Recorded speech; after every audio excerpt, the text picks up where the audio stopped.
Happy Thursday, everybody, and welcome to the fourth episode of Horrifically Charming, where we embrace the dark, live the horror, and dissect it all. I'm your host, Joe Thomas, and on this week's episode, we're going to be talking about my top 13 horror movie directors. All right, starting off, just a quick what I feel like are some important things that, especially with horror, that a director needs to be able to do.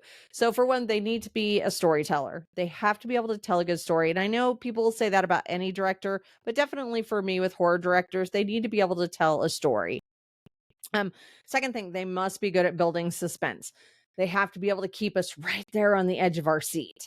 And then thirdly, for me, I think probably the most important thing is they need to know where the audience is emotionally in every scene. Like they have to know where we're at and what we're processing in a scene to know what can be added or taken away to where it's not so overwhelming that we're like, I have no idea what just happened and I can't follow this, to getting us to where we're so invested in it that we can't take our eyes off the screen.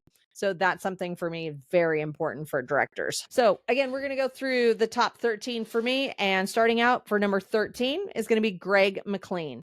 So interesting enough, a couple things I want to go over with each director is their birthday, because I just think that's interesting. Some facts about them, their movies, not all of them, because some of these directors would have a ridiculously long list of movies, but some of their more popular movies are well known, I would say. And then my favorite movie that they've made and what their next project is, if they are working on any current projects. So with Greg McLean, interestingly enough, I couldn't find a birth date for Mr. McLean. The only thing I'd find was the year, and that was 1971. So if somebody out there knows his birth date or is able to find it, put it in the comments or message me with it, because now I'm curious. Some facts about Greg. He is the author of the comic book series Dark Axis and the graphic novel Sebastian Hawke's Creature Hunter. Kind of interesting there. His favorite director is Francis Ford Coppola. That's actually common among a lot of directors, actually. And take a drink. I'm really thirsty. Oh, this is my Carrie tumbler. This is my design for my shirt line, that my tank top line that'll be coming out next year. This is made by my friend Dawn at Sunflower Kisses Creations with 2 S's on the end. She can customize anything for you guys, so go check her out. I love her. I have so many of her tumblers. It's unreal. Anyways, so movies for Greg McLean. First one was Wolf Creek in 2005. Then we have Rogue in 2007, Wolf Creek 2 in 2013, The Darkness in 2016. And then he kind of goes into working on TV series instead of directing movies. My favorite movie is The Darkness. If you haven't seen this, it's about a family that goes on vacation in the Grand Canyon. One of the sons gets some rocks and brings them back and starts kind of behaving oddly. And say with me, chaos ensues. So that is my favorite. Up next for him, it has it listed as The First Exorcist, which is currently in pre-production. So that's what he has happening next. Hopefully we don't go through these too fast. Number 12, and I know a lot of people are probably going to disagree with him being so far down the list, but number 12 for me is going to be Alfred Hitchcock. So Hitchcock was born August 13th, 1899. 1899, you guys. And he passed away April 29th of 1980. So facts about him: The Lodger, his 1928 film, was the first film that he made a cameo in. Hitchcock very commonly would make cameos in his movies, but The Lodger was the first movie that he did so. He did not allow questions about his personal life in interviews. If someone tried to ask a personal question, he would shut the interview down and walk away. Destiny from 1921 was his favorite movie. Movies that he has, I mean, we have so many movies for Hitchcock. The Pleasure Garden was his first directorial debut. 39 Steps, 1935. Rebecca in 1940. That was his first American film, and it was also the only film to win Best Picture of his. Rear Window, 1954. That is one of my favorites. Psycho, 1960. The Birds, 1963. And Family Plot, what's his last film. My favorite movie of his is definitely going to be Psycho from 1960. Although, excuse me, Rear Window is a close, like, they're very close for me. I really like both of those movies. But Psycho, because there were so many things that we saw in Psycho for the first time, like the actual stabbing and things like that shower scene, even though I watched it as I was older instead of younger when I would watch things like Freddy Krueger and stuff, it still really mesmerized me and just appalled me actually to watch it happening. Um, Obviously, Alfred Hitchcock is no longer with us, so he does not have any future projects coming out. That is a huge loss for us because I do feel the other thing, a funny little note on him as well that I thought was cute was a lot of people thought Alfred Hitchcock was very serious and very much the contrary. His cast and crew would mark him as a prankster and a jokester. Like he was laughing all the time. He was playing pranks and joking around. So that serious persona that we would always see was not what he was like at all on set. So I thought that was pretty interesting, something I didn't know. Going into number 11, guys. So this is the only female on my list. Sylvia Soska. She was born April 29th, 1983. So one of the things I was rather disappointed with was in looking and researching horror movie directors, there was maybe one female listed and she'd only made one movie. And honestly, it was a movie I'd never even heard of. So I definitely, it is one of those things that makes me sad because I kind of feel like I missed my calling there. I feel like we need to find more females who really want to get in there and engage the horror movie community as directors, um, and not just writers and actresses or actors. We need to have more female directors prominently in the horror industry. But Sylvia, so facts about her. Sylvia is a twin to her sister Jen. She is extensively trained in martial arts. She was in honor roll her entire career in high school. Her entire high school year, or her entire school years, not just high school, but all through school. She was an honor roll student, and she collects tarantulas. Most people are not going to know a lot of her movies. However, one of my favorite movies is directed by her, and that was American Mary from 2012. Then she did the ABCs of Death Part 2 in 2014, which is very much considered torture porn. Watch it, you'll know why. No Evil 2 in 2014, Rabbit in 2019, and then The Festival of the Living Dead in this year, 2014. So my favorite movie from this is American Mary. One of my tank top designs is of American Mary. I'll show it here on the screen for you guys.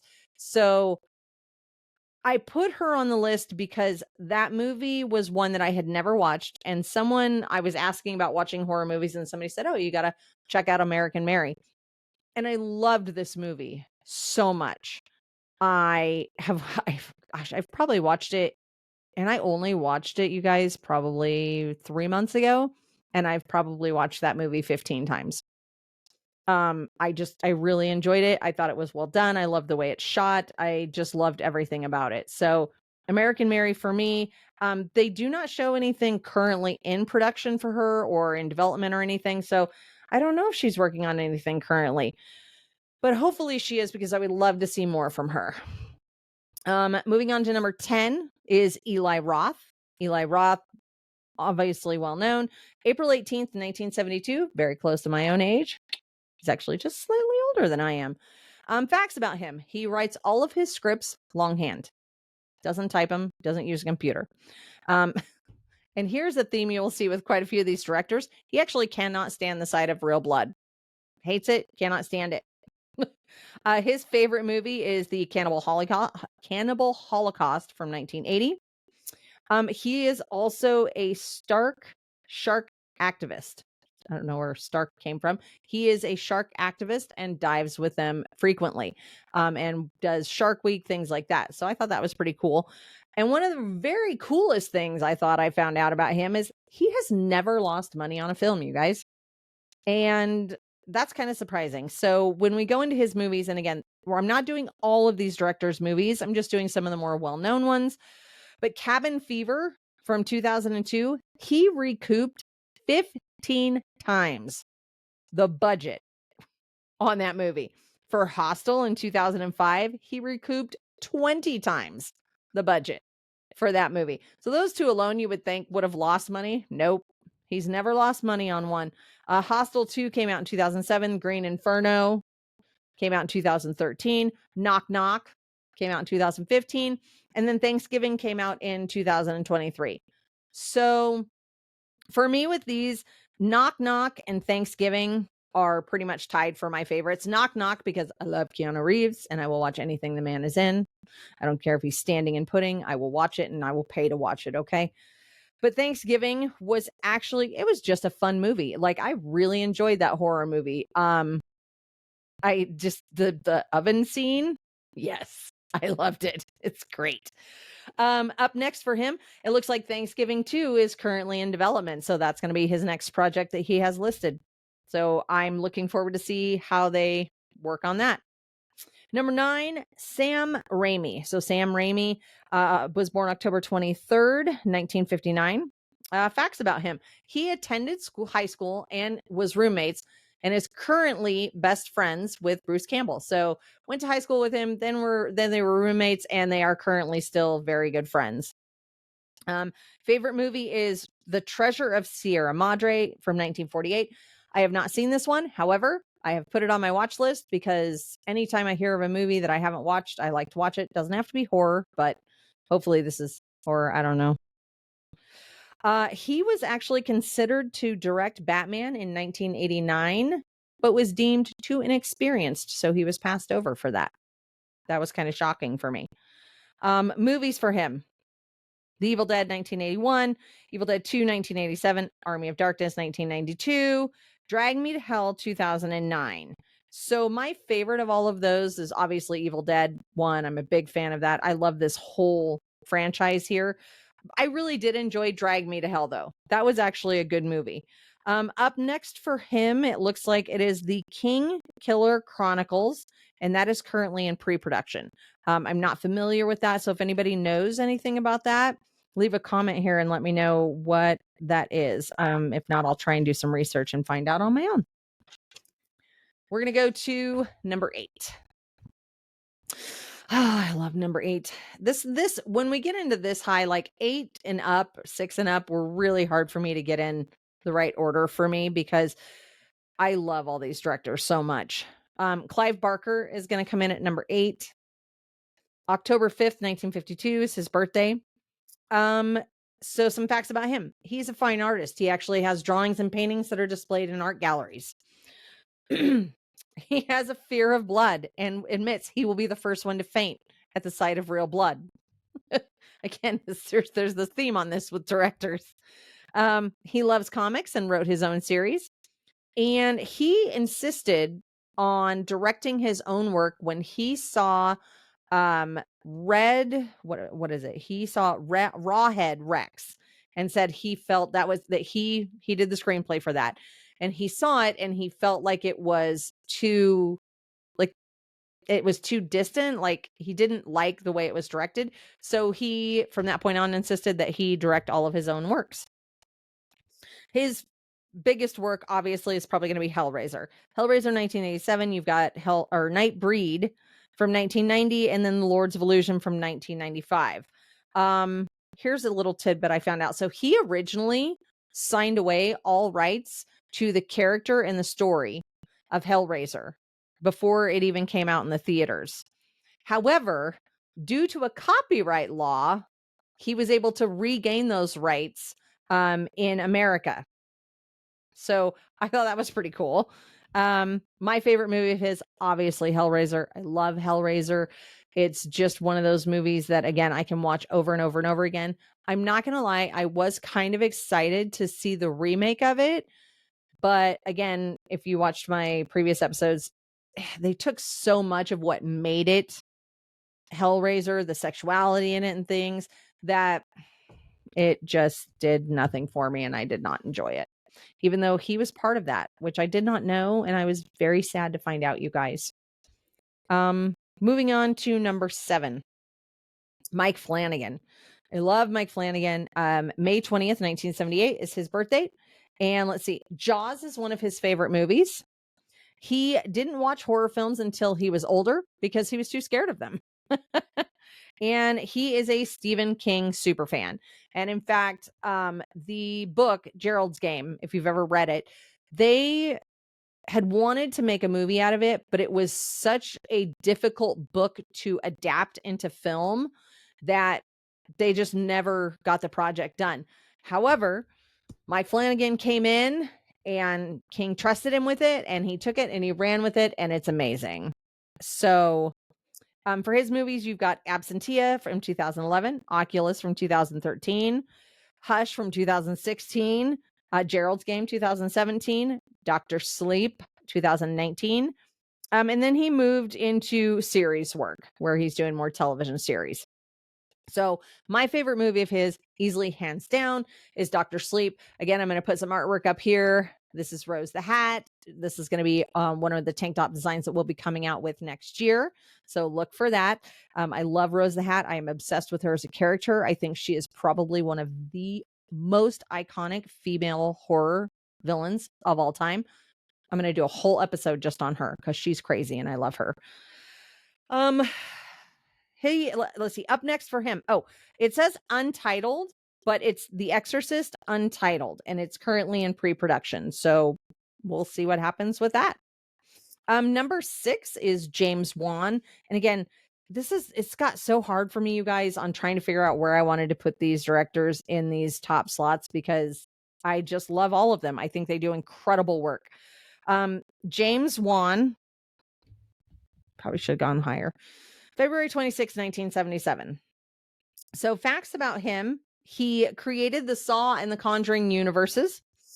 He was the first Asian and Australian director to have a film make $1 billion at the box office. I think that's pretty amazing. And he founded the production company Atomic Monster in 2014. So some of these directors, it was very hard to find any kind of like fun, cool facts on. So if you guys know any fun, cool facts about any of the directors that I'm not listing, please leave a comment or message me with them because I would definitely love to hear more. His movies: Saw from 2004, Dead Silence 2007, Insidious in 2010, Insidious 2 in 2013, The Conjuring in 2013, The Conjuring 2 in 2016, and Malignant in 2021. So I love this whole universe that he created. My favorite is actually Insidious. I do love The Conjuring, and I love the first Saw. The rest of them got a little weird for me. But I love and respect the first Saw very much. However, Insidious scared the crap out of me. I jumped quite a few times, so that's going to be my favorite from him. Up next for him is they are doing a remake. It's technically not titled, but it is The Creature from the Black Lagoon remake. So that is in I believe it's development or pre-production. I'm not sure for him on that. So I am actually excited about that because I do like The Creature from the Black Lagoon. So I'm anxious to see what he's planning on doing with that. Number 5. I might have a little crush on this guy. Just saying. Is Rob Zombie. I love him so much. So Rob Zombie, born January 12th, 1965. Real name is Robert Cummings. He is vegan and an animal rights activist. He does not drink or do drugs. He writes comic books. In fact, I have quite a few of them. And he actually prefers vintage horror to new horror, which if you watch anything that he does, shouldn't surprise you at all. Movies of his: House of a Thousand Corpses in 2003, The Devil's Rejects 2005, Halloween 2007, Halloween 2 in 2009, 31 in 2016, 3 from Hell 2019, The Munsters in 2022. My favorite of all of those is The Devil's Rejects. I love that movie. I can watch it over and over again. I love all of his movies, but The Devil's Reject is definitely my favorite. I could not find anything that he is currently working on. I mean, I'm sure he's still working on music and stuff, so maybe that's why it didn't come up. But if you know a project he's working on, let me know, you guys. Number 4. This guy frustrated the hell out of me doing research on him. It's Mr. Ty West. Okay. I love Ty West. October 5th, 1980. I love Mia Goth back here. See my Mia? There she is. I love Mia Goth, and I love the movies that he does with her. So again, I couldn't find anything on him. It was really hard. Was able to find that he wanted his name removed, actually, from Cabin Fever 2, because after it was done, he felt like it was a movie that was more the production people's movie than it was his, and he was not happy with it. So he asked to have his name removed and a pseudonym put in, pseudonym put in, but they would not do that. So he was very disappointed by that. His favorite movie, according to an interview he did with Far Out Magazine, is American Movie from 1999. Never heard of it, so I'm going to watch it. His movies. Again, I was so frustrated. Like, I was like, give me something funny and fun about this guy. And I could not find anything. Movies. The Roost from 2005, House of the Devil in 2009, The Innkeepers from 2011. If you haven't seen that, you need to watch it. VHS from 2012. And then he did TV series from 2016 to 2020. And then he came out with my beloved X series. So you've got X, which was one of the most... It was one of those movies that I covered my eyes out of sheer disgust. And not blood disgust, you guys. If you haven't seen it, watch it. If you've watched it, hopefully you know what I'm talking about. It messed me up, but I love it dearly. And then you've got Pearl, and then you've got Maxine. So those are the three with Miss Mia back there. And my favorite of those is X. I love it. Innkeepers is right there, though, you guys. If you haven't seen Innkeepers, I highly recommend watching it. It's an older film of his, again, from 2011, but it's such a great movie. But I really fell in love with X because of the feral reactions it got for me in watching this movie. So X is going to be my favorite, but Innkeepers is right there. Couldn't find anything that he's currently working on. So hopefully there's more coming up with Mia. I really, really, really hope so. But we will have to wait and see. Number 3, Mr. Damien Leone. Who he is shooting to fame, you guys. It's just crazy. January 29th, 1982. So Damien is named after the character Damien in The Omen. He cannot stand the sight of blood and will faint in real life. So you got 3 of our biggest directors here. And one, it's funny because Damien is, of course, like gore splatter. Like, he is hardcore. But he cannot actually stand the sight of real blood. He does all his own special effects works, you guys, so he doesn't have to work with the big production companies, and it gives him more creative control, which I thought was really cool to learn that about him. His movies, The Ninth Circle in 2008, All Hallows Eve, which introduced us to Art the Clown in 2011, Frankenstein versus the Mummy in 2015, Terrifier 1, 2016, Terrifier 2, 2022, and Terrifier 3, 2024. If you haven't seen it, go watch it. My favorite is Terrifier 1. I know 2 and 3 are great, but 1 was where I just fell in love with how David, who plays Art the Clown, the way he can emote without saying a word. I just fell in love with that character. So Terrifier 1's always going to be my favorite. Currently, they are actually in pre-production for Terrifier 4. I am terrified, pun intended, to find out what in the hell they are going to do in Terrifier 4 to top Terrifier 3. It kind of makes me worry a lot, you guys. I'm not going to lie. All right. Number 2, Wes Craven. So I don't think my top 2 will surprise anyone that's a horror fan, but Wes Craven, he born August 2nd, 1939, died August 30th of 2015. He spent his early career, I did not know this, you guys. I don't know why I'm whispering. He spent his early career making pornos under the name Abe Snake. Yeah, directing. Okay, not in them. But I was like, oi, I'm sorry, what? I think that's amazing. I love it. His horror films are known to contain a lot of important social issues. And what was the other thing here? Oh, while he was alive, he had an ongoing joke feud with Sam Raimi, which I thought was really cool. And was an avid bird watcher. So some cool facts about Mr. Craven, who deeply missed. Movies, Last House on the Left was his first movie from 1972. Nightmare on Elm Street, 1984. He did not direct any of the sequels for Nightmare on Elm Street. I didn't know that. I thought he had at least one, but he did not. And then Scream 1, 2, and 3. Best thing from him for me is Nightmare on Elm Street 1. I watched that when it came out. So I was 10 years old when that movie came out, and I was obsessed with Freddy Krueger. I did not have a normal childhood, and I will tell you that Freddy and I often, in my dreams, went on field trips together. And it was, Freddy never scared me as much as fascinated me. Which I realize is very disturbing now, but I'm just saying, I loved the Freddy Krueger movies. I loved all of them, but one will never be topped. When he spreads his arms in that alley, that silhouette that's created when he spreads his arms out, you guys, insane, like crazy. I love that. Number 1, John Carpenter. I mean, can anybody dispute 1 and 2? Come for me. Come for me. John Carpenter, born January 16th, 1948. So facts about him. Michael Myers was actually based off of a 13-year-old boy he saw in a mental institution while on a field trip. Like, where the hell were they taking kids on field trips when he was a kid? A mental institution? What the actual fuck, you guys? But whatever. We got one of the most iconic characters of all times out of it. He is a big fan of video games and plays games like Halo. His son got him into it. It's crazy. Like, would not go for that myself.